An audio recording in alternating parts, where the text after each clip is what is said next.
I failed so many times, it makes my stomach hurt. Like, do you know how many days I walked to the courts and was like, today's gonna be the day.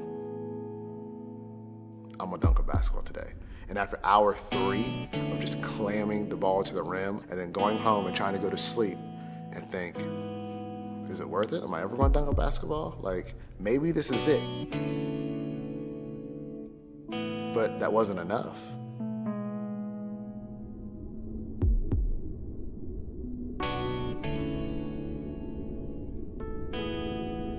Because on paper, I used to look like, I wasn't even on the team. 5'5", 117 pounds.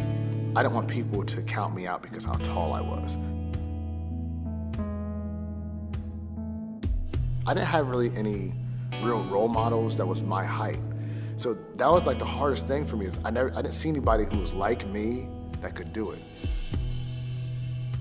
You know how I got my first dunk? An accident. The ball bounced off the rim and I caught it and put it back in and grabbed the rim. And guess what? I didn't dunk for 3 more weeks after that. But I still did it.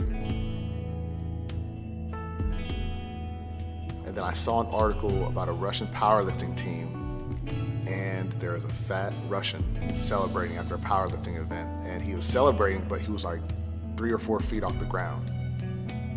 So I started researching Russian powerlifting and like all the stuff that they did, like as far as like explosion training. Like that summer from my sophomore year to my junior year, I gained about 25 pounds of muscle. I put 18.5 inches on my vertical leap.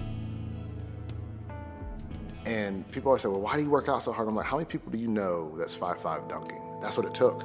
So that's the only style of training that I know, because it's not normal to jump that high off the ground and take a basketball with you and then land safely. It's not normal. It's not something that everybody in the world is doing. I had to do so much ridiculous training and hours of running, jumping, and lifting and throwing stuff just to put a little basketball inside of a cylinder that's 10 feet off the ground. And it's still worth 2 points. I'm willing to put myself through all this pain and anguish for that one moment to say, I can do it.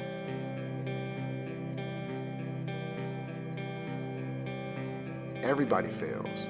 The only way to get to succeeding is failing. You have to learn how to succeed. It's just that simple.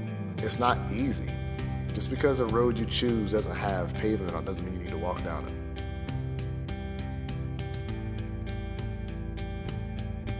And that's what I love about my journey right now is that my story's getting out in the sense of kids are gonna realize that, hey, he was 5'5" and he was first team All-Ohio and went on to do great things in basketball being that small. So I can do it too. Anything's possible, like anything. I'm just a small town kid from Ohio. My grandfather, my mother, they used to always tell me, work hard, work hard, work hard. And, you know, you're like, yeah, okay, but nothing's happening. And then boom, it's possible.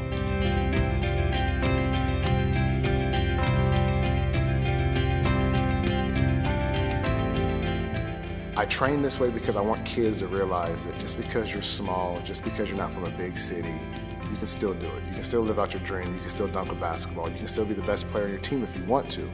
I always tell people, like, just because you see somebody who's small, don't count them out. And I think that's so cool is that I have the chance to tell that kid who's in Iowa right now, sitting in front of his computer watching a YouTube channel, and he finds my video, and he finds out that I'm the same height as him, and for one split second, he may think, I can do it. And that's enough. Brant inside hits for a career high 42 points, 10 3-pointers, and the Bobcats, top shooting sectional, move on to the sectional final.